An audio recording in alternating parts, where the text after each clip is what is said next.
ज्ञान के दीप जलाए, आशा की झिलमिल को रोशन बनाए,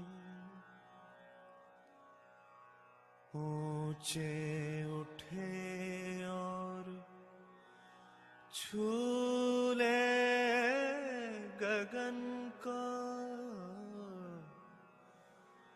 ऊंचे उठे और छू ले गगन को,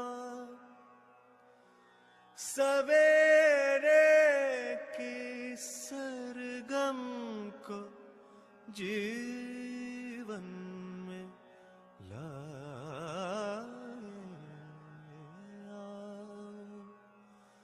ज्ञान के दीप जलाए। सुन लो दिशाएं बुलाने लगी हैं, हवाएं नए राग गाने लगी है।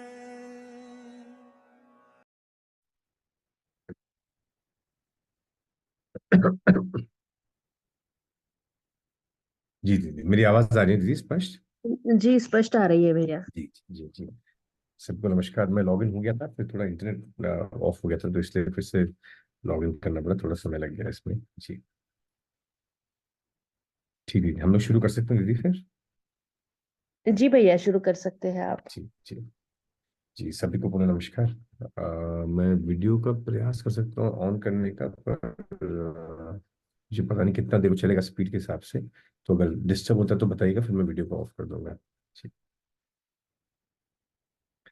जी। सभी को पुनः नमस्कार, और बाबा जी और माता जी की ओर कृतज्ञता ज्ञापित करते हुए आज का ये सत्र शुरू करते हैं जीवन विद्या एक परिचय का। तो कल हमने जीवन क्रिया को शुरू किया था, और उसकी कुछ क्रिया को हमने कर लिया था, 4.5 क्रिया को। उसके आगे की कुछ क्रिया शेष थी, और कुछ और जो बिंदु हैं उनको मैं आज कवर करना चाहूंगा। अच्छा, प्रयास करते हैं कि पुस्तक को आज हम समाप्त ही कर दें। तो कल हमने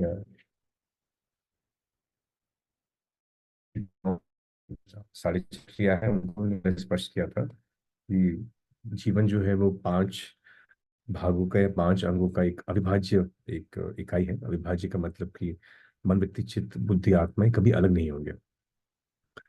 और मैंने जब पहली बार जीवन क्रिया किया था, तो स्टार्टिंग में तो कई सारे ऐसे शब्द लगते हैं जिसके बारे में कभी पहले सोचा नहीं था। मेरा कोई बहुत ही आध्यात्मिक बैकग्राउंड भी नहीं था, तो अपने आप को जीवन परमाणु के रूप में स्वीकारने में बहुत दिक्कत तो नहीं हुई। पर जो बहुत ही स्पष्ट लगा, ये लगा कि जीवन के अंदर इतनी सारी क्रियाएं चल रही हैं, इतने सारे जीवन में चीजें चल रही हैं साथ में, और ये सब साथ साथ कैसे चल रही है, बहुत बड़ा एक प्रश्न था। और किसी समय पर भी हम निर्णय कैसे लेते हैं, ये भी बहुत बड़ा एक प्रश्न था। तो ये निर्णय वाला जो पार्ट था, ये मुझे पहले स्पष्ट नहीं होता था। और कई बार हम कई चीजें करते हैं और बहुत समय बाद स्पष्ट होता है कि हमने क्या किया, क्यों किया। हमने कोई करियर चुना, हमने विवाह किया, हमने एक जॉब करी, हमने एक कंपनी खोला, हमने छोटा सा एक उद्योग खोला, कई सारी चीजें हम कर रहे हैं। पर वो क्यों कर रहे हैं, क्या कर रहे हैं, ये स्पष्ट नहीं होता था, और कैसे कर रहे हैं। तो जो जीवन क्रिया सुन के मुझे सबसे ज्यादा जो इसमें राहत मिली कि जीवन क्रिया से ये स्पष्ट होता है कि मेरे निर्णय मैंने जो लिए हैं वो क्यों लिए हैं, मैंने जो निर्णय लिए हैं वो क्या है, और वो कैसे हमने लिए। और ये भी स्पष्ट होता है कि हमारे जीवन में क्या चल रहा है। तो जैसे एक आईना या शीशा हमारे चेहरे को हम तक पूरा दिखा देता है, उसी तरीके से मुझे लगता है कि जीवन क्रिया हमारे अंदर की हमारी सोच और पूरी तरीके से दिखाता है।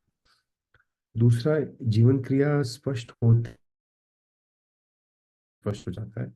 और मूल में क्योंकि हम सोचने विचारने वाली इकाई हैं, तो जीवन क्रिया के स्पष्ट होने से हमको ये भी समझ में आता है कि हमारे अंदर काम करने की आवश्यकता क्या है। हमको ये भी समझ में आता है कि हमको अपने अंदर जहाँ बदलाव करना है वो कैसे करना है। और जीवन क्रिया करने के बाद जो मुझे सबसे बड़ी एक एक एक राहत मिली है, सबसे बड़ा एक मुझे उसकी एक एक उपलब्धि या एक उपयोगिता लगी कि मानव किस तरीके से बदलेगा। कोई भी मानव कैसे बदलेगा। मैं कई सारी समाज सेवी संस्थाओं में था और वहाँ पे बहुत सारे लोग अलग अलग प्रकार से लोगों को बदलते थे। तो कई बार लोग कहते हैं साम दाम दंड भेद इस्तेमाल करके मानव बदलेगा, या जोर इस्तेमाल करके मानव बदलेगा, या सजा देके मानव बदलेगा, या डर से बदलेगा, या प्रलोभन से बदलेगा। दर्शन मध्य दर्शन ये कहता है कि मानव समझदारी से बदलेगा। और समझदारी का मतलब है कि व्यक्ति में मान्यता ना हो, जो जैसा है उसको वैसे देख पा रहा है। और क्योंकि मानव समझ से चलता है, जैसा हम सोचते हैं जैसा हम समझते हैं वैसा हम जीते हैं। हम कुछ दिन से बात कर रहे हैं और इसलिए बाबा जी ने एक शब्द जीवन विद्या एक परिचय पुस्तक में बार बार रखा जिसका नाम है समझदारी। तो क्योंकि हम समझदारी से चलते हैं, हमारी समझदारी में त्रुटि होगी तो हमारे जीने में त्रुटि होगी। हमारी समझदारी जितनी पूर्ण होती जाएगी उतना हमारे जीने में सुख का स्तर और एक व्यवस्था में जीने का स्तर बढ़ता हुआ जाएगा। तो ये भी स्पष्ट हुआ कि सबसे ज्यादा जो हमको काम करना है वो अपनी सोच और समझ पे काम करना है। और यही अगर अपने अंदर स्थिर होता है सोच और समझ, तो फिर हमारे जीने में चीजें आती हैं। और सोच और समझ में भी काम करना है तो कहाँ काम करना है, तो ये दिखता है कि सबसे मुख्य ये है कि हमारे अंदर जो तीन क्रियाएं चल रही है अभी, जिसको हम देख रहे हैं कि मन है। साढ़े चार क्रिया जो चल रही है हमारे अंदर, मन की दो क्रियाएं चल रही हैं, चयन और आस्वादन, जैसे हमने कल बात किया। वृत्ति में विश्लेषण चल रहा है, राधा तुलन चल रहा है, और इच्छा क्रिया, ये साढ़े चार क्रिया हमारी चल रही है। ये साढ़े चार क्रिया किसी भी मानव के में, चाहे वो भ्रमित हो, चाहे जागृत हो, चाहे छोटा बच्चा हो, चाहे बड़ा हो, चाहे भारत का हो, चीन का हो, तिब्बत का हो, या अमेरिका का हो, या अफ्रीका का हो, इन सब में ये क्रियाएं समान रूप में चल रही हैं। जो भेद है वो इस बात का है कि हमारे अंदर कौन से आस्वादनों की अपेक्षा है, हमारे अंदर कौन से तुलन हम लोग किस आधार पर निर्णय लेते हैं, और हमारे अंदर इच्छा चित्रण क्या है। तो एक चीज जो बाबू जी अभी इन पृष्ठों में बात करते हैं कि ये रुचिमूलक आस्वादन या शरीर मूलक जीने में कोई भी मानव में समानता नहीं होगी। कोई भी दो मानव को एक प्रकार की चाय, एक प्रकार का भोजन, एक प्रकार का रंग हमेशा पसंद नहीं आएगा, सबको अलग अलग रहेगा। एक परिवार में रहते हुए दो प्रकार के लोगों को रुचिमूलक आस्वादन में, किस प्रकार का उनको संगीत पसंद है, किस प्रकार को उनको खेल पसंद है, किस प्रकार की उनकी रुचियां हैं, इन सब में हमेशा भेद रहेगा। तो रुचिमूलक आस्वादन या प्रिय, ये एक ऐसी चीज है जिसमें कभी भी समानता का आधार नहीं बनता है। कोई भी दो लोग एक चीज को जिंदगी भर रुचि या प्रिय के रूप में चयन नहीं करेंगे। तो ये भी दिखता है कि फिर मानव में संबंध का आधार क्या होगा, क्योंकि मानव जीवन रूप है। शरीर मूलक जीने से जीवन में निरंतर तृप्ति नहीं रहती। और हम देख सकते हैं कि सिर्फ यदि हम भोजन करते रहे स्वादिष्ट, और यदि हम अच्छे कपड़े खरीदते रहे, यदि हम अच्छी गाड़ी में घूमते रहे, हम देखेंगे हमारे अंदर तृप्ति का स्तर इससे हमेशा बना नहीं रहेगा। क्योंकि जीवन जो चाहता है वो निरंतर चाहता है। और शरीर मूलक जो सुख है वो कुछ समय के लिए ही हमको मिलता है।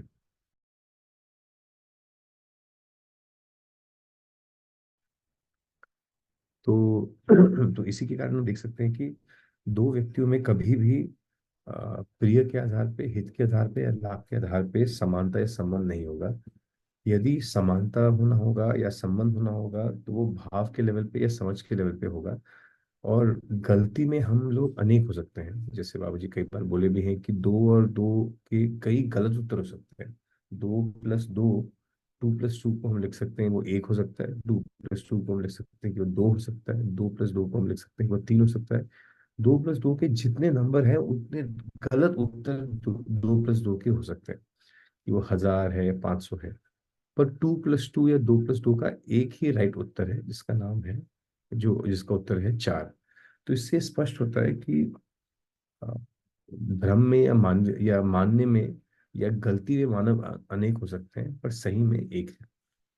तो न्याय, धर्म और सत्य, ये तीन तुलन के भाग हैं जो यदि हमारे अंदर खुलते हैं तो हम जीवन की गहरी वास्तविकताओं को देखते हैं, पहला। दूसरा, न्याय में मूल्य स्पष्ट होते हैं। मूल्य स्पष्ट होने से संतुष्टि की जगह मिलती है। मूल्य में स्पष्ट होने से भाव की जगह मिलती है, और मानव की मूल चाहना है वो भाव है। भागीदारी भी है, पर भाव एक आवश्यक भाग है। और हम अपनी डेली जिंदगी में देखें, दिन भर हम कोई ना कोई हमारे लिए कुछ कर रहा है, हम किसी के लिए कुछ कर रहे हैं। हम खाना बना रहे हैं, हम उठ रहे हैं, बच्चों को तैयार कर रहे हैं, उनको स्कूल भेज रहे हैं, हम संस्थाएं चला रहे हैं, हम शिक्षा का काम कर रहे हैं, हम बस में जाते हैं, कोई बस चला रहे हैं, हम दुकान में जाते हैं, कोई हमको दुकान में सामान खरीद के देखता है, कोई समाज में हमारे लिए बिजली बना रहा है, कोई हमारे लिए कपड़े बना रहा है। पर हर समय पर जितने भी लोगों को मिले, उनके साथ हमारा जितना भी व्यवहार, इंटरेक्शन हो, जितना भी इसमें लेन देन हो, एक्सचेंज हो, चाहे पैसे से हो, चाहे कुछ हमने खरीदा है, कुछ भी हो, तो हम देख सकते हैं किसी भी एक मानव मानव के व्यवहार में आप भाव को हटा दीजिए, अ, तो वो संबंध नीरस हो जाएगा, या व्यक्ति को संबंध में अच्छा नहीं रहेगा।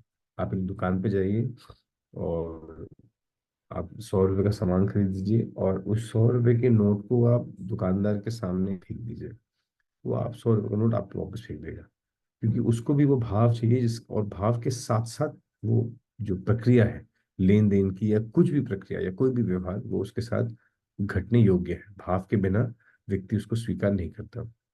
तो किसी भी घटना में हम देखेंगे, कुछ भी हम कर रहे होंगे, तो हम भाव के साथ ही हमारे लिए वो हमको वो स्वीकृत होता है। और भाव अभी हमको, भाव हमारे कंट्रोल में नहीं है, क्योंकि हम भाव को समझते नहीं हैं। भाव हमारे कंट्रोल में जब तब आएगा जब हमारे अंदर मूल्यों का साक्षात्कार होता है, हमारे अंदर वास्तविकता का बोध होता है, और फिर अनुभव होता है। इसके बाद हम देख सकते हैं कि न्याय धर्म सत्य हमारे अंदर स्थिर हो जाता है। तो एक बड़ा चीज जो हमको यहाँ से लेना है कि रुचि मूलक आस्वादन या प्रिय या हित या लाभ वो शरीर मूलक है, और इनमें कभी भी, इनमें विविधता बहुत है।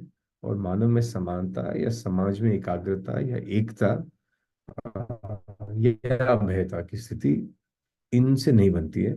इनमें हमेशा विविधता रहती है, इनमें मान्यताएं रहती हैं, इनमें हमेशा शरीर मूलक आधार पे कुछ भी दो लोग एक समान नहीं होंगे। तो इसलिए जो सम परिवारों में जीने में जो तृप्तिदायक जीवन है वो नहीं होगा।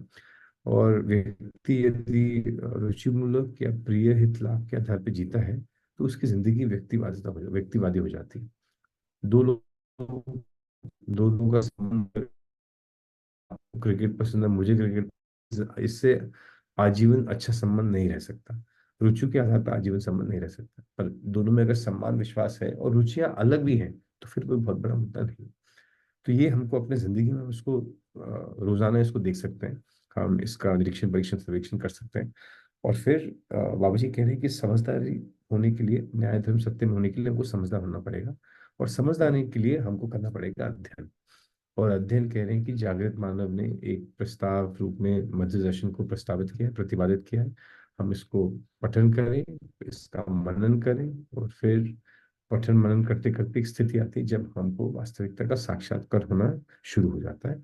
और साक्षात्कार होता है जिसे हम चित्त में चिंतन कह रहे हैं। तो आ, तो चित्त में चिंतन देखेंगे, तो कल पूर्णिमा आंटी ने पूछा भी था कि मूल्य कहाँ रहते हैं। तो हम देख सकते हैं कि चित्त है, उसमें दो क्रियाएं हैं। एक है चिंतन और एक है चित्रण। ये दोनों मिला के पूरी वास्तविकता इसमें समा जाती है। तो जैसे अभी हम देखेंगे कि 4.5 क्रिया में, चित्रण में हम सिर्फ परिवर्तनशील चीजों का चित्रण कर सकते हैं। जैसे हम अगर प्रयास करें तो हम सम्मान का चित्रण कर ही नहीं पाएंगे, हम विश्वास का चित्रण कर ही नहीं पाएंगे।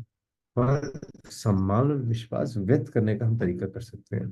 तो 4.5 क्रिया में जो 4.5 क्रिया की योग्यता है, वो परिवर्तनशील चीज की इकाइयों के ऊपर विश्लेषण करना, उनका चित्रण करना, उनका चयन करने की निरंतर वास्तविकता, जैसे मूल्य है, जैसे जीवन है, जैसे जीवन का भी हम चित्रण नहीं कर पाएंगे। हम चित्रण करेंगे तो जीवन का, हम जो अभी साइंस में जो परमाणु का हम लोग पढ़ते हैं डिजाइन, उसको करेंगे कि एक मध्यांश है और हम ऐसे गोले, हम गोल बनाएंगे, और उसमें गोलों में जो लकीरें होंगी उनमें हम परमाणुओं को 2 8 18 के रूप में हम डालेंगे। पर वो भी एक सीमित चित्रण है, निरंतर वास्तविकता का वो चित्रण हमेशा से नहीं हो सकता। व्यापक का भी चित्रण नहीं हो सकता। तो व्यापक का अनुभव होता है जो आत्मा क्रिया में होती है। तो जब हम अध्ययन की ओर बढ़ते हैं, समझदारी की ओर बढ़ते हैं, तो साक्षात्कार में पहली घटना घटती है कि हमको मूल्यों का साक्षात्कार होना होता है। जैसे जैसे हमको मूल्यों का साक्षात्कार होता है, इसका मतलब चित्त में चिंतन की घटना घट रही है। जिन जिन इसकी, जैसे जैसे हमको अस्तित्व का, वास्तविकता का साक्षात्कार होता है, हमको उनका बोध भी हो जाता है। तो वास्तविकताओं का साक्षात्कार और बोध होना कि हमको वास्तविकता स्पष्ट होना शुरू हो गई। जो निरंतर वास्तविकता है वो हमको दिखना शुरू हो गई। और साक्षात्कार बोध होते होते फिर जब जितनी भी वास्तविकताओं का साक्षात्कार और बोध हो जाता है, और जैसे ही हमारे अंदर बोध होता है, हमारे अंदर संकल्प की घटना भी होती है। जैसे अभी हमको कुछ अच्छी लगी, हमको शिविर अच्छा लगा, और कई लोग बोलते हैं कि इसके आधार पर हमको जीना चाहिए। तो शिविर के अंदर हमारा मोटिवेशन बहुत हाई रहता है। उसके बाद हम घर आते हैं, शिविर के बाद जो पहला दिन है उसमें बहुत हाई मोटिवेशन रहती, बहुत हाई रहती है कि ऐसे ही जीना है, दिनचर्या ठीक करनी है, मानसिकता ठीक करनी है, संबंध ठीक करना है, गहन में पठन करना है। शिविर से आने के 15 दिन बाद वो मोटिवेशन थोड़ा सा हम देख सकते हैं कि थोड़ा डाउन हो जाता है। इसका कारण कि कुछ समय बाद बाहरी प्रभाव हमारे ऊपर हावी हो जाता है, हमारे चिंतन बदल जाते हैं, हमारे चिंतन पुराने हो जाते हैं। तो इसका मतलब ये हुआ कि हमारे अंदर जीने की जो निष्ठा थी या जीने का जो संकल्प था वो कमजोर हो गया। 1-2 महीने शिविर के बाद हो गए, थोड़ा और कमजोर होता है, हम वापस शिविर में जाते हैं तो फिर से एक बूस्ट मिलता है। फिर शिविर के बाद आते हैं, फिर कुछ महीने बाद डाउन हो जाता है। ऐसे करके ये वेव की तरह चलता रहता है। फिर हमको लगता है कि इसका तोड़ क्या है। तो इसका तोड़ ये है कि हमको स्पष्ट हो जाए कि चीजों से सहमत होना और चीजें स्वीकार होना ये अलग अलग चीजें हैं। तो मैं विश्वास में जीना चाहता हूँ।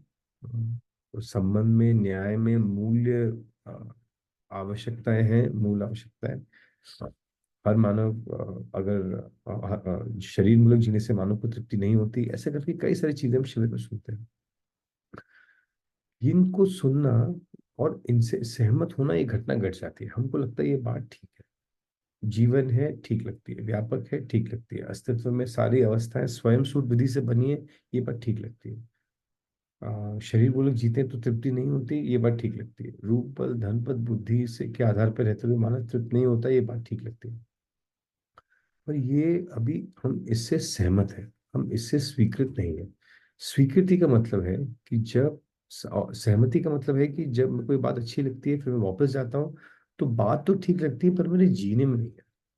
और हम एक बड़ी चीज देखेंगे कि जीवन में शिविर के बाद हमको बात ठीक लगते हुए भी कई लोग ये प्रश्न करते हैं कि इसको जीने में हम कैसे लेके आएं। पहले हमको दो चीजें करनी है, हमको इसके लिए अध्ययन करना है और इसके लिए अभ्यास करना है। हमको इसको समझना है और इसके जीने में हमको कुछ अभ्यास निकालना है। ये उस पुस्तक में और आने वाले पुस्तकों में भी अच्छे से आएंगे। सिर्फ बौद्धिक पक्ष में चीजों को देखते रहें, विचार में देखते रहें, जीने का प्रयास न करें, इससे भी नहीं होगा।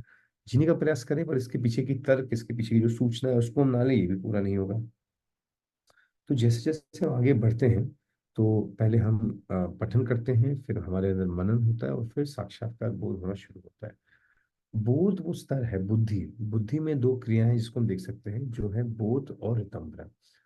बोध का मतलब वास्तविकताओं का बोध होना, अस्तित्व में सूक्ष्म वास्तविकताओं का हमको बोध होता है। जैसे जैसे साक्षात्कार होता है, चीजें हमको समझ में आना शुरू होती है, वो वास्तविकता का हमको बोध होता है। ये बुद्धि में ये सारी समझ डिपॉजिट होती है।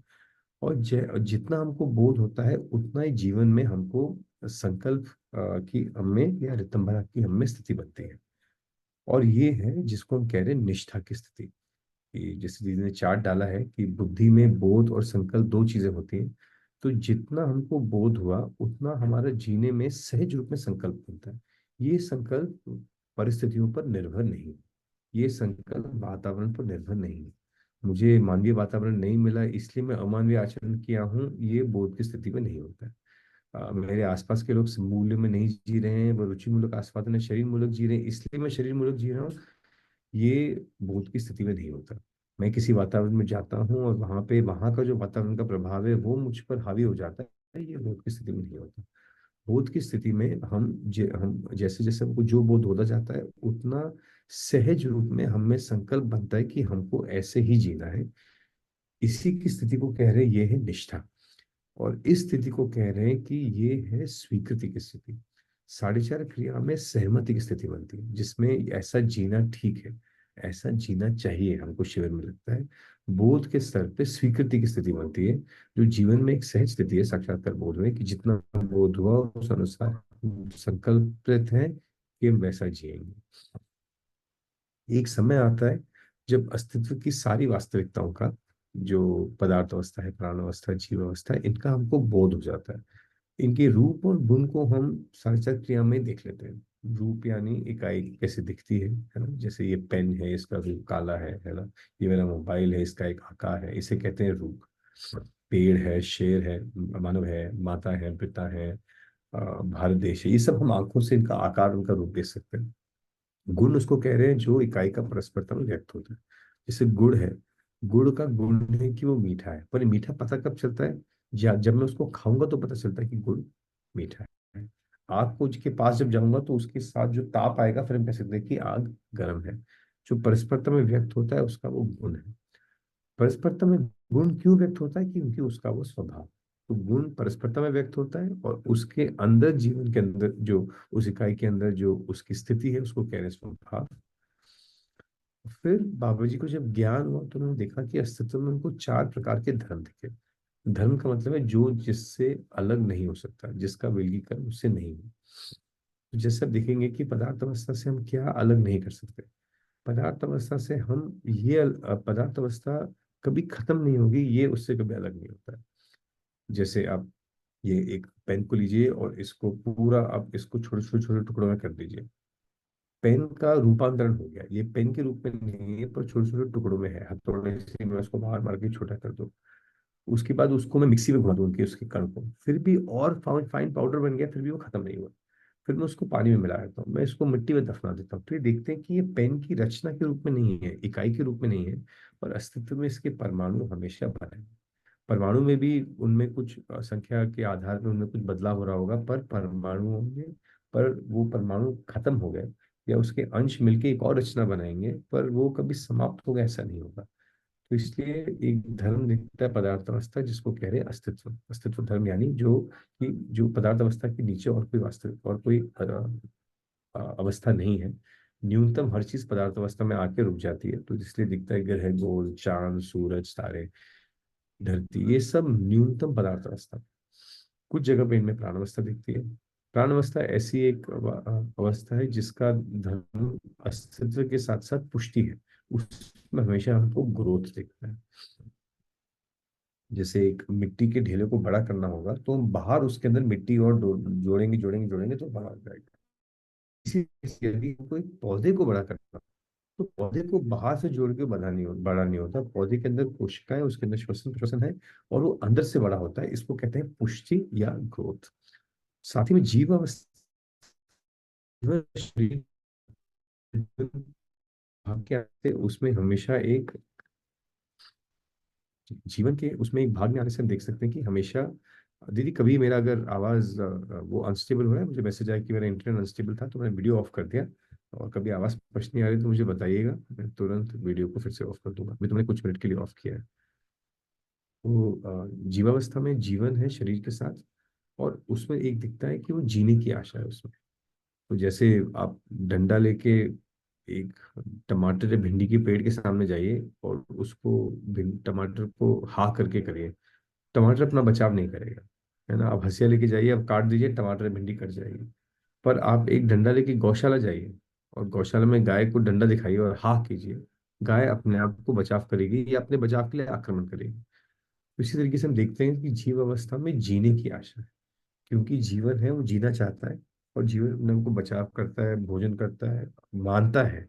उसमें मानने की क्रिया रहती है कि कौन मेरा शरीर का ख्याल रख रहा है, कौन नहीं रख रहा है। और फिर मानव में जो जो मानव से अलग नहीं किया जा सकता कि मानव सुख धर्मी है। मानव में सिर्फ सुखी होने की आशा पर्याप्त नहीं है। हम लोग सिर्फ अपने सॉरी जीने की आशा पर्याप्त नहीं है। हम अपने शरीर को बना के रखें, ये हमारे लिए पर्याप्त नहीं है। इसका एक अच्छा उदाहरण दिखता है कि हम सबके घर में, हमको हमारे भोजन के लिए और शरीर के बने रहने के लिए सामग्री है। हमारे पास कुछ कपड़े होंगे, घर की एक छत होगी, और आजीवन काल घर में न्यूनतम खा के शरीर को जिंदा रखने की हमारे अंदर एक स्थिति ऐसी होगी। पर फिर भी ये हमारे लिए पर्याप्त नहीं है। अभी हम बैठ के सुबह सुबह 5 से 6 क्यों रोज सुबह कुछ जीवन विद्या की रिकॉर्डिंग और परिचय कर रहे हैं? क्यों हमारे अंदर सवाल आता है कि हम और अच्छा कैसे हो जाए, या हमारे लोग हमारी बात क्यों नहीं सुन रहे? क्योंकि सिर्फ शरीर को बनाए रखना मानव के लिए पर्याप्त नहीं है। हम जीव से अधिक है। हमें सुखी होने की आशा है, इसलिए हमारे अंदर जिज्ञासा है कि हम क्या करें, क्यों करें, कैसे करें। दुख को हटाना चाहते हैं, सुख को बना के रखना चाहते हैं।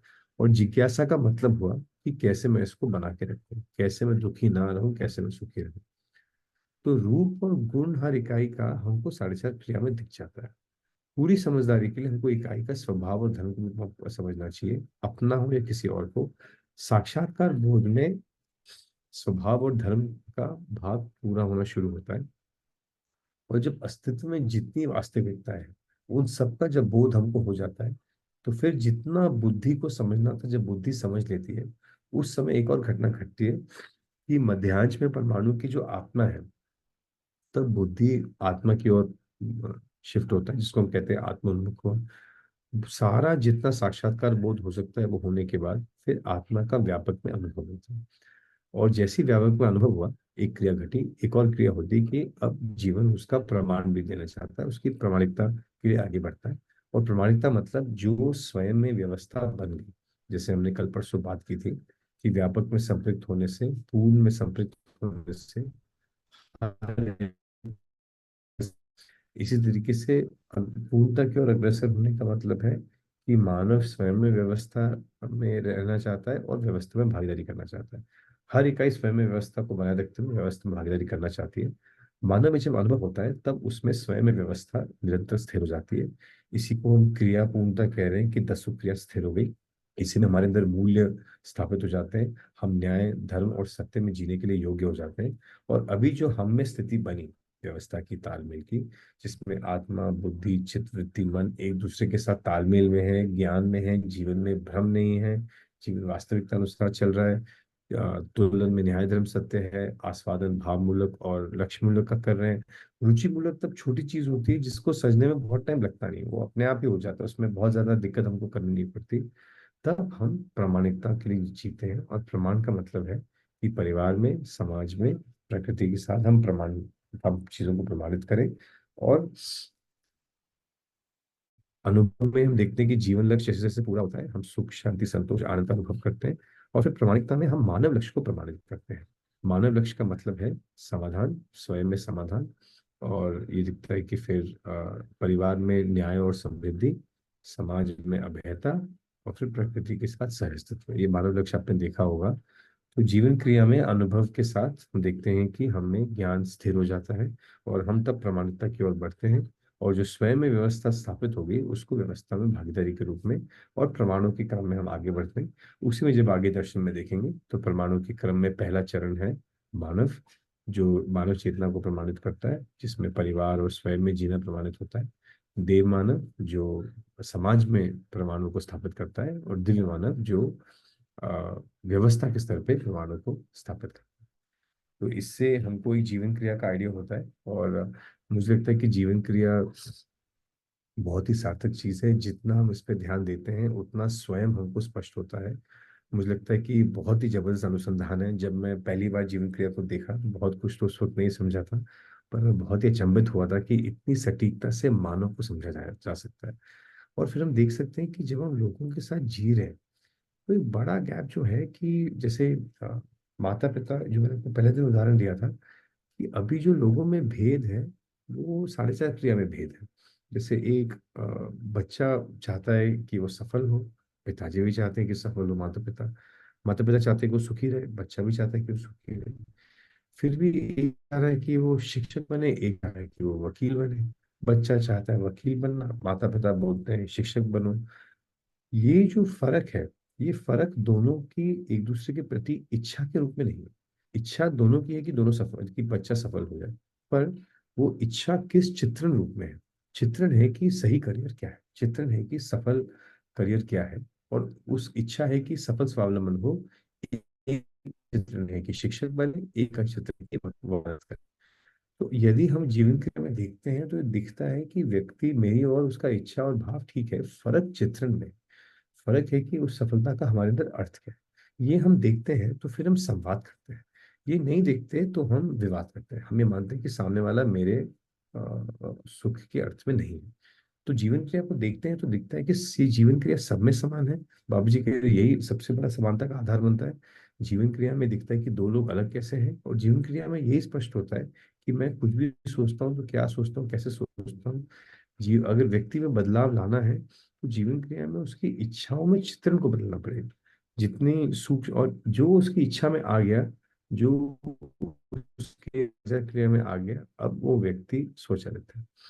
जैसे अगर मुझे लगता है कि प्लास्टिक प्रकृति के लिए खराब है, ये सहमति, ये ये विचार और ये मेरी इच्छा का भाग बन जाता है, और मुझे लगता है कि इसलिए मेरे जीने में मैं प्लास्टिक का दुरुपयोग ना करूं, तो सरकार बैन लगाए नहीं लगाए, सरकार फाइन लगाए नहीं लगाए, मैं इसको करूंगा। पर अगर मेरी ये मानसिकता में नहीं है, मेरी इच्छा में नहीं है, तो फिर अगर सरकार बैन लगाती है तो मैं नहीं करूंगा, सरकार बैन नहीं लगाती तो मैं प्लास्टिक का उपयोग करूंगा। तो इससे हमको ये स्पष्ट होता है कि दो व्यक्तियों में जो गैप है, विवाद है, वो कहाँ हो रहा है। वो हमारे चित्रणों में हो रहा है, हमारे तुलन के आधार में हो रहा है, हमारे आस्वादन के आधार में हो रहा है, और व्यक्ति को बदलने की प्रक्रिया क्या है। ये जीवन क्रिया से स्पष्ट होता है। और ये भी स्पष्ट होता है कि समझ साझा क्रिया में आधी है, साक्षात्कार बोध अनुभव से पूरी हो जाती है। और फिर जैसे नीचे लिखा है कि फिर हम प्रमाणित करते हुए सार्वभौम व्यवस्था और अखंड समाज में भागीदारी करते हैं। तो ये जीवन क्रिया की बात हुई। और इस जीवन क्रिया को बाबूजी ने काफी अच्छे से अलग अलग इसमें पृष्ठों में इसको स्पष्ट किया है। और बाबूजी ने बार बार लिखा है कि जागृत भ्रमित व्यक्ति संवेदनशीलता के रूप में जीता है। संवेदनशीलता में संवेदना सुख का प्रयास करते हैं। संवेदना से सुख कभी होता है, कभी नहीं होता है, और इसमें हमेशा अंतर्विरोध और एक द्वंद मानव में रहेगा। जागृत मानव जब मानव जागृति के रूप में रहता है तो देखते हैं कि फिर वो स्वयं में सुखी और परस्परता में भी न्याय को प्रमाणित कर पाता है, और दोनों के दो व्यक्तियों के बीच में संतुष्टि या सुखी एक स्थिति बन जाती है। पर ये सब आएगी कैसे, ये समझदारी व्यक्ति में आएगी कैसे? तो बाबूजी कह रहे हैं कि समझदारी के लिए हमको शिक्षा का प्रयोग करना पड़ेगा। शिक्षा ही वो एरिया है, चाहे वो अभिभावक से, गर्भ संस्कार से शुरू हो और आगे जाके शिक्षण संस्थान में होता है। तो शिक्षा में इस बात को आना पड़ेगा, और शिक्षा में आना पड़ेगा कि स्वयं को शरीर मानने से क्या होता है, और शिक्षा व्यवस्था में आना पड़ेगा कि मानव का मूल लक्ष्य क्या है। और शिक्षा में आने से ये चीज व्यक्ति में समझ, अभी शिक्षा में बहुत सारा स्किल्स का पार्ट है, मैथ्स है, फिजिक्स है, साइंस है, ये समझ का पार्ट आता है, तो व्यक्ति में ज्ञान का विकास भी होता है। और इसलिए जो बाबा जी ने शिक्षा प्रस्तावित की है उसका नाम है कि जो मूल विकास अस्तित्व में है, वो शरीर की सुविधाओं का विकास को विकास नहीं बोलेंगे। हम लोग बहुत सारे फ्लाईओवर बना दें, मॉल बना दें, सबके घर में मोबाइल फोन आ जाए, एसी आ जाए, इससे सुविधा का पार्ट बढ़ेगा। पर जीवन में विकास हुआ कि नहीं हुआ, जीवन में सुख का स्तर बढ़ा कि नहीं बढ़ा, ये एक क्वेश्चन मार्क हमारे साथ रहेगा। तो सही विकास मानव में है जब चेतना का विकास होता है, जब मानने से जानने की ओर व्यक्ति जाता है, जब भ्रम से जागृति की ओर जाता है। इसको कह रहे हैं, ये है सही विकास। इसलिए चेतना का विकास होना आवश्यक है। और चेतना का विकास होगा मूल्यों की शिक्षा से। जो 30 मूल्य मानव में है, जो हर दायरे में, स्वयं, समाज, परिवार, प्रकृति में है, तो 30 मूल्यों से मानव में विकास होता है। इसलिए इस शिक्षा की पद्धति का नाम दिया चेतना विकास मूल्य शिक्षा। पर चेतना विकास मूल्य शिक्षा में भागीदारी करने के लिए हमारी भी समझ को पूर्ण होना होगा, हमारी समझ को भी आगे होना होगा। इसलिए आवश्यकता बनती है अभिभावकों और शिक्षक को अध्ययन करने की। तो इसी में अगर हम आगे देखते हैं तो बाबा जी ने जब ये बात की है, तो वो ये बार बार अंत के प्रश्नों में आता है कि अभी हम 3 प्रकार की विधियां समाज में देख चुके हैं। हाँ, एक है जो कह रहे हैं कि मानव यंत्र है, यांत्रिक है, और सिर्फ, और पर बाबूजी कह रहे हैं कि मानव सिर्फ यंत्र यांत्रिक नहीं है, उसमें संवेदनशीलता भी है, संज्ञानशीलता की प्यास है, और इसलिए सिर्फ यंत्र होना मानव में प्रमाणित नहीं है। दूसरा है कि हम ये देख सकते हैं कि भोगवादी विधि एक आई है, और लगता है कि भोग से मानव सुखी हो जाएगा। पर इतने भी देखते हैं कि भोग से मानव सुखी नहीं और दुखी हो रहा है। वो भोग उसका बदलता रहता है, वो भोग भोग अधिभोग में जाता है, पर उसकी तृप्ति उसमें नहीं हो पाती, संबंध नहीं बन पाता है। और कोई भी भोग करेंगे तो थोड़ी देर बाद उस भोग से हम बोर भी हो जाएंगे, उसमें हम बार बार नयापन ढूंढते हैं। इसलिए आजकल हर शहर में आप देखेंगे, हर समय पे नए नए खाने की दुकानें बन रही हैं, नए नए कपड़ों के डिजाइन आ रहे हैं, नए नए मोबाइल आ रहे हैं। भोग में एक बोरियत रहती है। एक बहुत मजेदार चीज है, रुचियों के आधार पे, संवेदनाओं के आधार पे जब भी हम जीते हैं तो हमको चीजों को बार बार बदलने की आवश्यकता होती है। इसलिए धन की आवश्यकता है, क्योंकि हमको चीजों को बदलना है, क्योंकि हम बोर हो रहे हैं। और आजकल युवाओं में देखेंगे जिनमें भाव और लक्ष्य स्थिर नहीं है, वो बोर होते हैं। पर ये उनकी गलती नहीं है, क्योंकि विरासत में हम उनको ये समझ नहीं दे पाए। हमने सारा लक्ष्य ये बनाया कि पैसा कमाना है, सुविधा संग्रह करना है, वो करते हैं और तृप्त नहीं होते, तो उसको बार बार बदलते रहते हैं, और फिर हम बोलते हैं कि देखो आप भोग में चले गए। भोगवादी विधि में देख सकते हैं कि रुचि मूलक या शरीर मूलक जीने में तृप्ति नहीं होती। उसमें बार बार नयापन चाहिए होता है। पर संबंधों के लेवल पे देखें तो बहुत मजेदार चीज है कि जैसे ही हमको कोई अच्छा मित्र मिल जाता है या हमारे संबंध अच्छे हो गए, उस समय संबंध अच्छे होने के बाद या माता पिता के साथ जो हमारा आश्वस्ति का संबंध है, तो यहाँ पे अगर तृप्ति मिलती है, भाव मिलते हैं, तो इसको हम बदलना नहीं चाहते, इसमें हम स्थिरता चाहते हैं। और जो हम समझना चाहते हैं वो भी हम सही समझना चाहते हैं, हम गलत नहीं समझना चाहते। तो रुचि मूलक आस्वादन सिर्फ रुचियों पे जीते हैं, शरीर मूलक जीते हैं, तो बार बार नयापन की आवश्यकता पड़ती है सुखी होने के लिए। पर भाव मूलक में नयापन नहीं चाहिए होता है, वही व्यक्ति के साथ एक स्थिर संबंध में जीने की हमारी चाहना बनती है। आप देखेंगे जो आपके अच्छे मित्र हैं या माता पिता हैं, हम नहीं चाहते कि ये बार बार बदले, या हम चाहते हैं कि हमारे साथ बने रहे। रुचि वे व्यक्ति बार बार बदलाव चाहता है। तो ये हम बड़ी चीज देख सकते हैं। और फिर तीसरा विधि बाबा ने बताया कि भक्तिवादी विधि है, वैयक्तिक विधि है, जिससे मानव ने सुखी होने का प्रयास किया। तो भोगवाद भी मानव के लिए पर्याप्त नहीं हुआ, जो आजकल हम विज्ञान युग में देख सकते हैं, मार्केट में अनेकों चीजें हैं, फिर भी हम अतृप्त हैं। और भक्तिवादी और व्यक्तिवादी में भी व्यक्तिवादिता बड़ी है, बाबा जी ने ऐसे कहा है। उसी में भी मानव व्यक्तिवादिता की तरफ चला जाता है। तो इसके लिए ये है कि और जो भी व्यक्तिवादिता है वो सहस्त्र विरोधी है। तो इसके लिए बाबा जी कह रहे हैं कि हमको समझना है, समझना क्या है, हमको स्वयं के रूप को समझना है, स्वरूप को समझना है। और स्वयं के रूप को समझते हैं तो देखते हैं कि हम जीवन है। और इसी को, और अस्तित्व में बाबा जी कह रहे हैं कोई रहस्य नहीं है, कोई सिद्धि नहीं है, कोई चमत्कार नहीं है। अस्तित्व को हम ज्ञान हो जाता है तो वो दिखता है कि अस्तित्व में व्यवस्था है, और उसी के आधार पर हम जीते हैं। तो जब हमें हमें ज्ञान हो जाता है, क्रिया पूर्णता हो जाती है, तो हम देख सकते हैं कि फिर हम व्यवस्था को प्रमाणित करते हैं। और ये शिक्षा विधि से आएगा। शिक्षा विधि से आने के लिए बाबा जी कह रहे हैं कि आजकल जो आके बात करते हैं, कि बाबा जी कहते हैं कि चार गद्दियां हैं समाज में। तो एक है जिसको कह रहे हैं धर्म गद्दी है, एक है जिसको कहते हैं राज्य गद्दी है, एक है जिसको कहते हैं व्यापार गद्दी है, और एक है जिसको कहते हैं शिक्षा गद्दी है। ये चार पावर सेंटर्स या चार सत्ता की चीजें एक समाज में कभी भी रहती हैं। बाबू जी भी कह रहे हैं कि दुख की बात यह है कि धर्म गद्दी में अभी कोई सार्वभौमिक चीज नहीं है। हर धर्म अलग अलग चीज कहता है। हर धर्म अपनी की शादी कितनी बार करनी है, प्रॉपर्टी किसकी रहेगी, एक बार करनी है, चार बार करनी है, बिल्कुल नहीं करनी है, मानव का लक्ष्य क्या है, शरीर के बाद कुछ बना रहता है कि नहीं बना रहता, कोई मानता है शरीर के बाद कुछ बना रहता है, कोई मानता है शरीर के बाद कुछ नहीं बना रहता है, कोई मानता है शरीर के बाद कुछ कुछ है जो बार बार जन्म लेता है और शरीर लेता है। तो धर्म गद्दी में अभी कोई सार्वभौमिक बात नहीं है, इसलिए बहुत सारे मतभेद हैं। और इसी के कारण हम देख सकते हैं कि शिक्षा व्यवस्था या प्रमाण सार्वभौमिक नहीं हुई, इसलिए एक व्यवस्था नहीं बन पाई। साथ ही बाबू जी कह रहे हैं कि राज्य गद्दी जो है, इसमें ये भी देख सकते हैं कि राज्य की कोई स्पष्ट स्पष्ट अवधारणा नहीं बन पाई कि राज्य है क्या। और राज्य अभी बस एक सुरक्षा का दायरा बन गया है कि हम भारत हैं तो हम अपने संसाधनों को सुरक्षित करें, और दूसरों से बचाव करते हुए अभी राजा को और राज्य को स्वयं को बनाने के लिए युद्ध में जाना पड़ा। व्यापार गद्दी शोषण में चली गई है। और शिक्षा गद्दी में कोई लक्ष्य दिशा स्पष्ट नहीं। हम देखते हैं कि हम शिक्षा को देखें तो अभी हम जो किताबें पढ़ रहे हैं, ये एक टेक्स्ट बुक है। इसके पीछे एक करिकुलम और सिलेबस है। और इसके पीछे होता है जो शिक्षा में होता है एक फ्रेमवर्क। फ्रेमवर्क मतलब एक दृष्टि कि एक्चुअली शिक्षा का लक्ष्य क्या है, शिक्षा की दिशा क्या है। और अभी हम देखेंगे कि अभी हम वही शिक्षा कर रहे हैं जिसको हम मैकुले शिक्षा कहते हैं, जो अंग्रेजों से आई है, पर इसमें ये स्पष्ट नहीं है कि मानव चाहता क्या है। पर अभी कुछ कुछ नेशनल एजुकेशन पॉलिसीज में और यूनाइटेड नेशंस में शिक्षा में कुछ शिफ्टिंग आई है। और हम देख सकते हैं कि पहले सिर्फ सब्जेक्ट का नॉलेज या सुविधा संग्रह ही एक शिक्षा का लक्ष्य था, पर धीरे धीरे ये स्पष्ट हो रहा है कि वो मानव के लिए पर्याप्त नहीं है। और हम देख सकते हैं कि लेटेस्ट एजुकेशन डॉक्यूमेंट्स में मेंटल हेल्थ या मानसिक स्वस्थता की बात हो रही है, पर वो भी संवेदनशीलता के दायरे में है। मुझे लगता है कि दर्शन जो है वो पूर्ण मन स्वस्थता की बात करता है। उसके लिए हमको खुद भी काफी सारा शोध करना पड़ेगा, स्वयं में हमें ज्ञान आना होगा, उसके बाद हमें शिक्षा व्यवस्था को इसमें इस बात को ठीक से स्थापित कर पाएंगे। शिक्षा गद्दी ही बाबू जी कह रहे हैं कि शिक्षा में लक्ष्य और दिशा स्पष्ट होती है तो समाज में व्यवस्था आएगी। जिसके लिए बाबू जी कह रहे हैं कि आगे रास्ता है समझदारी का। और समझदारी है जो शिक्षण संस्थाओं से आना होगा या अभिभावकों से आना होगा। इसी में बाबा जी ने तीन स्टेप्स दिए हैं कि समाज में व्यवस्था कैसे बनेगी, जिसको हम कह रहे हैं ये है योजना। तो बाबा जी ने पहले समझदारी के लिए वाङ्मय दिया है जिसका नाम है दर्शनवाद और शास्त्र।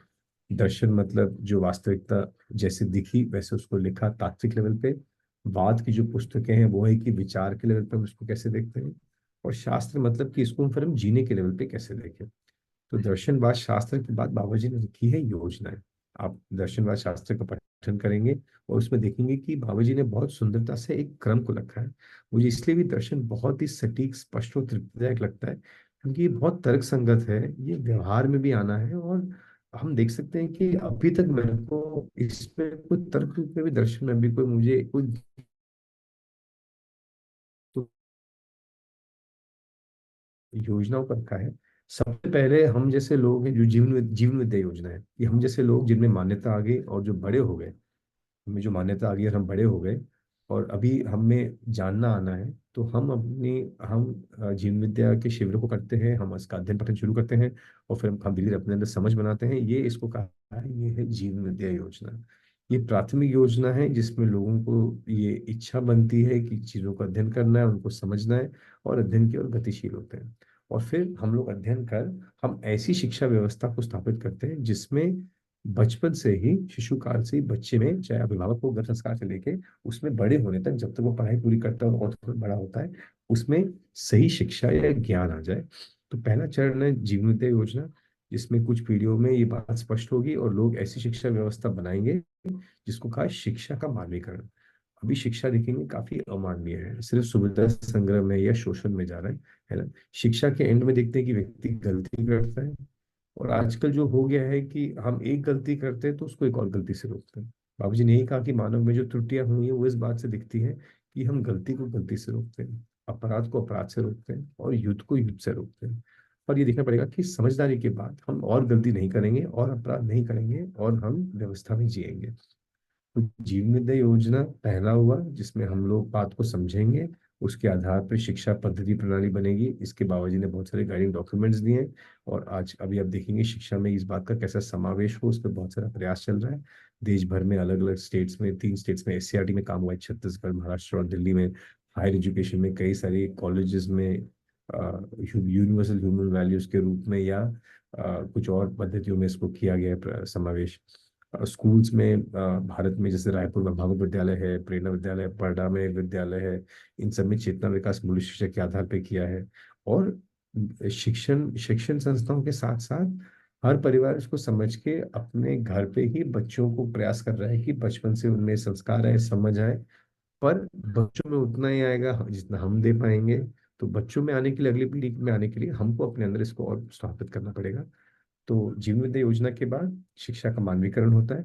और शिक्षा के मानवीकरण के लिए बाबा जी ने बहुत अच्छे पॉइंटर्स दिए कि मानवीय शिक्षा कैसे हो जाए। उसमें आप देखेंगे कि बाबा जी ने लिखा है कि मनोविज्ञान में संस्कार पक्ष का समावेश होना चाहिए, साथ ही में दर्शन शास्त्र में प्रामाणिकता का होना चाहिए। वो इसलिए लिखता है क्योंकि प्रामाणिकता के साथ मानवीयता विधि आएगी।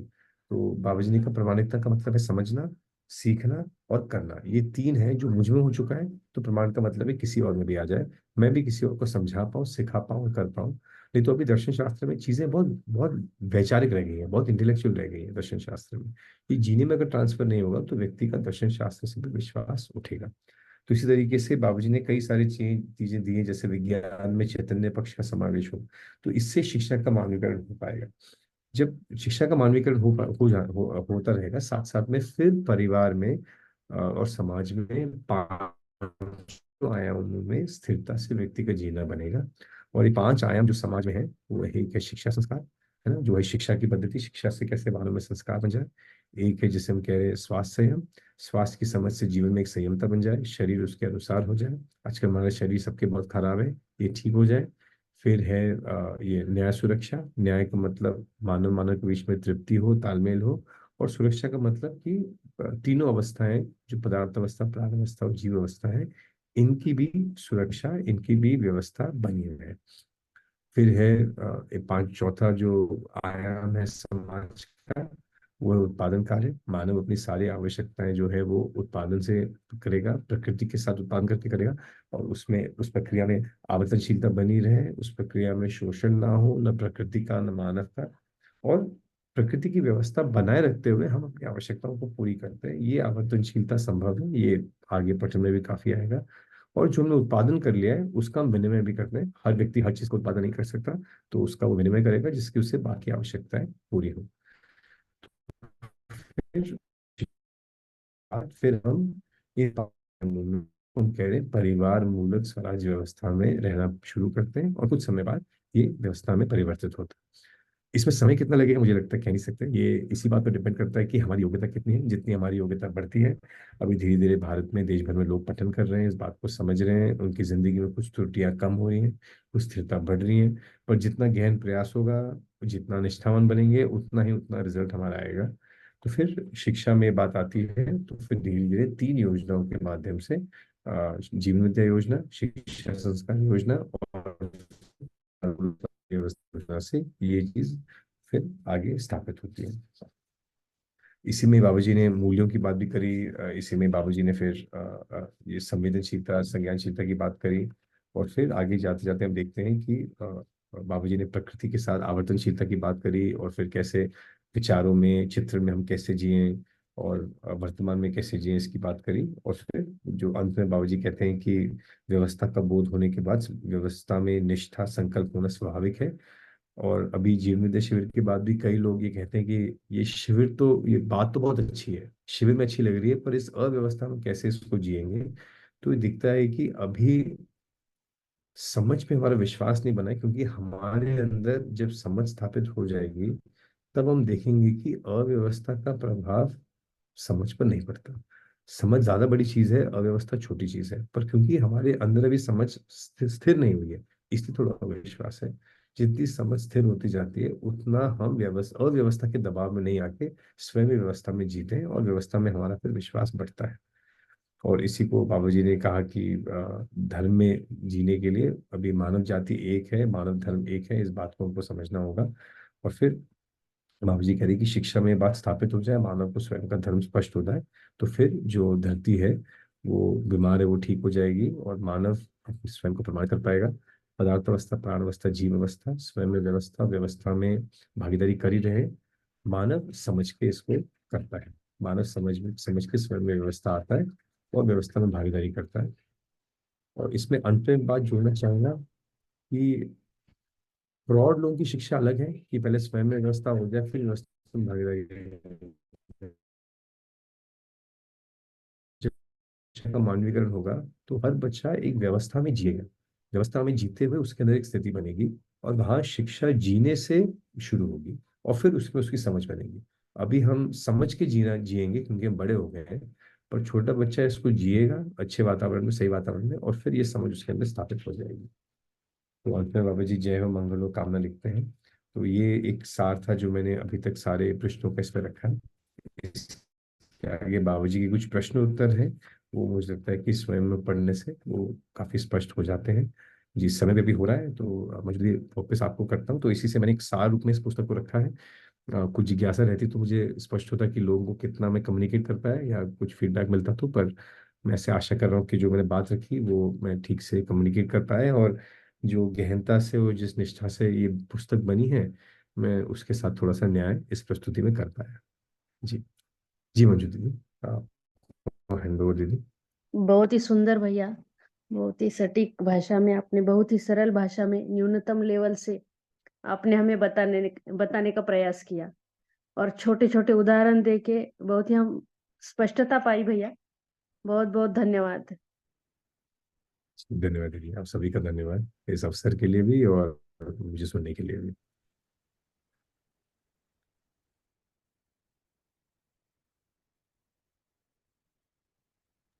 मुझे लग रहा है समय हो गया दीदी, अभी आप क्लोज करना चाहेंगे? कुछ प्रश्न होंगे तो मैं ले सकता हूँ, पर आप बस समय का बताइए, कुछ अगर कुछ जिज्ञासाएं होंगी तो उस हिसाब से क्लोज कर सकते हैं।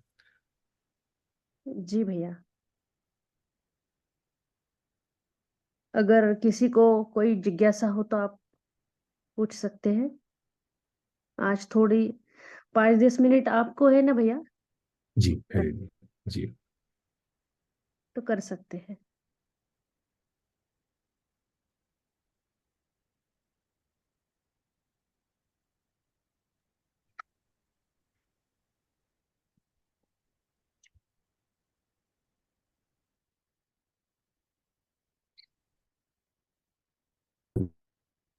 स्पष्ट करना चाहते हैं,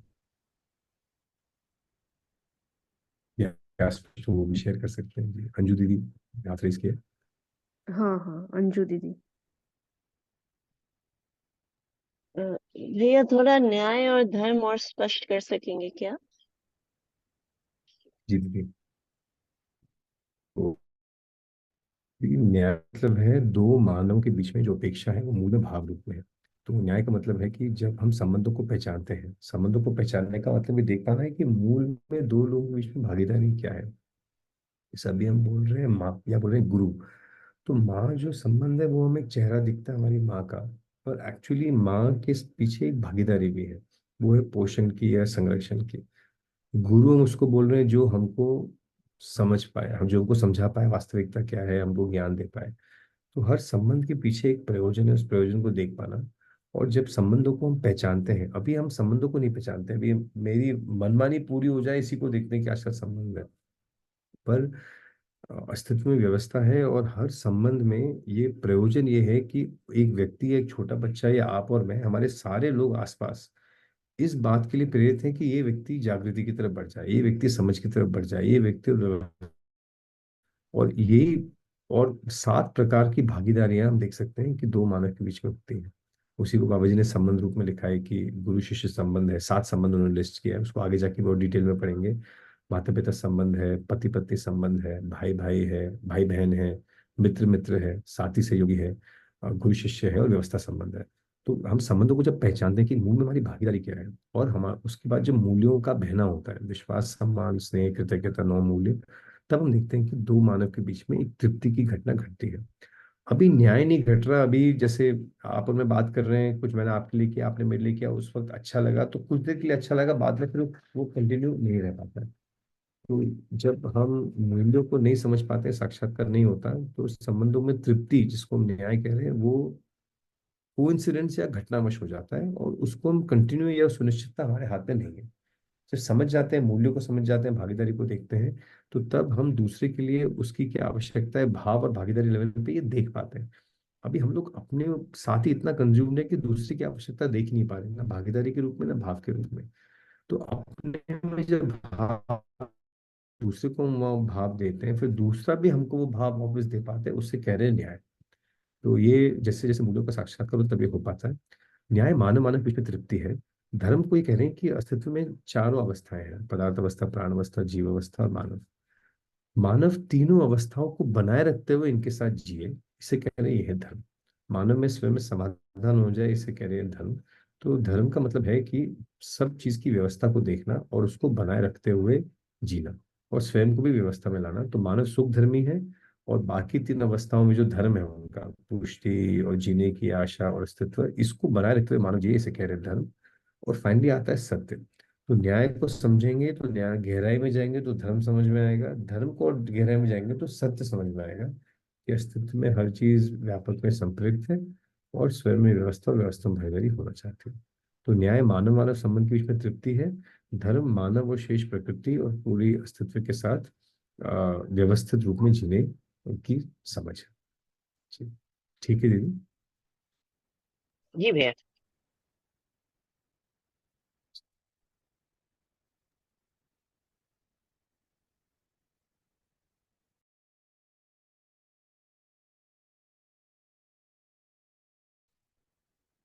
कोई और कुछ व्यक्त करना चाहेंगे तो बताइए।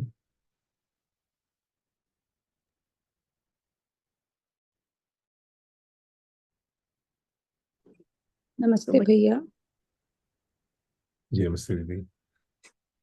भैया, जैसा आपने रखा कि समझ स्थिर होने पर अव्यवस्था का प्रभाव पड़ना बंद हो जाता है, वातावरण का प्रभाव पड़ना बंद हो जाता है। तो ये समझ स्थिर होने की तरफ बढ़ना, इसके लिए हमारे प्रयास के रूप में और क्या वृद्धि हो सकती है, जिससे कि समझ स्थिर होने का अम, ये स्थिरता जो है वो और अच्छे से घटित हो, इसके लिए हम और क्या प्रयास कर सकते हैं?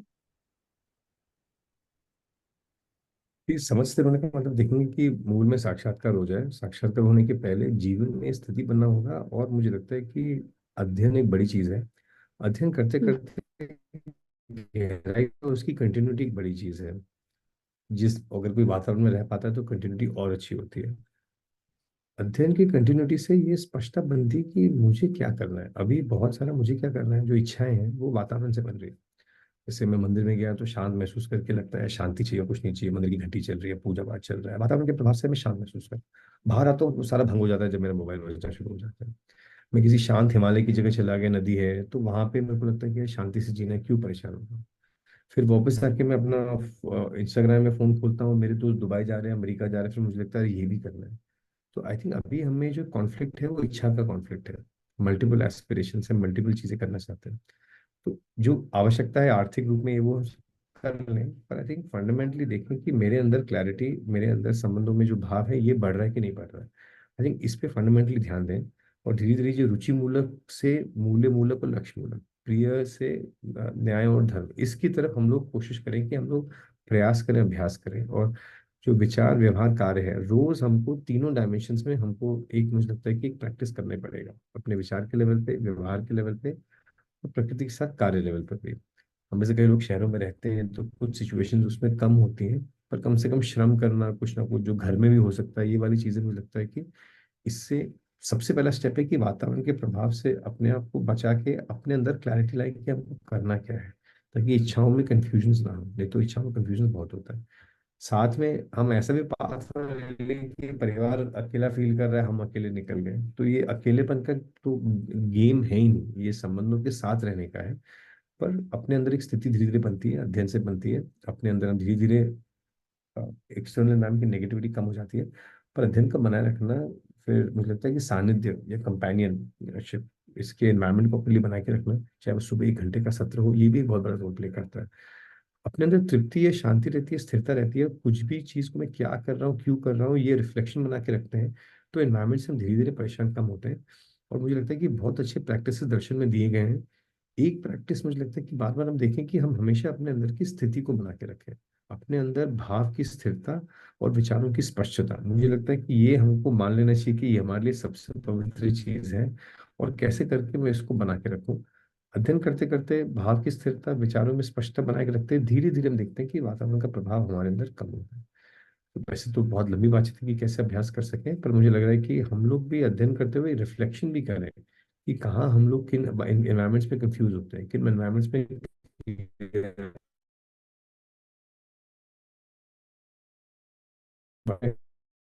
स्थिति पे काम करते हैं, तो थोड़ा गति में अपने आप वातावरण से प्रभावित होना कम होता है।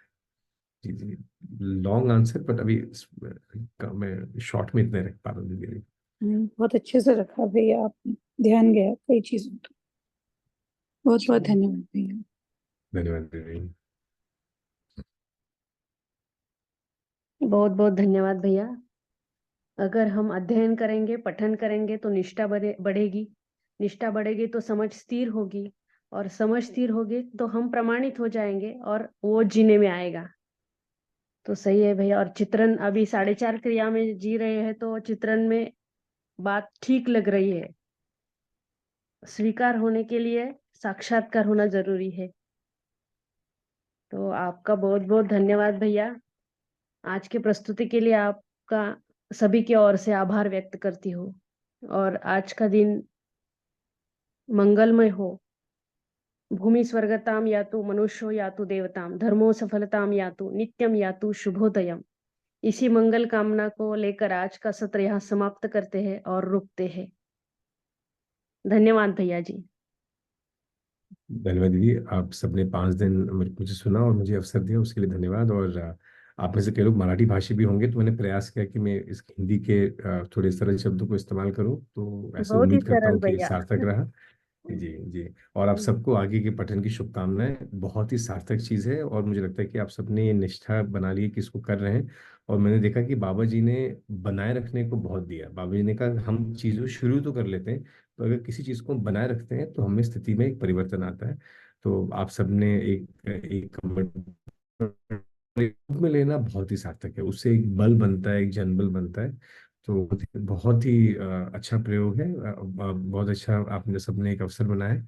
आप सबको इसकी शुभकामनाएं कि आगे का सफल और सुखदायी हो। जी जी भैया, धन्यवाद भैया। आपका भी साथ चाहिए भैया हमारे साथ। आगे बढ़ेंगे। जब अवसर मिले तो बताइए, बिल्कुल। जी जी जी। सभी को धन्यवाद नमस्कार भैया। मेरी तरफ से। नमस्कार।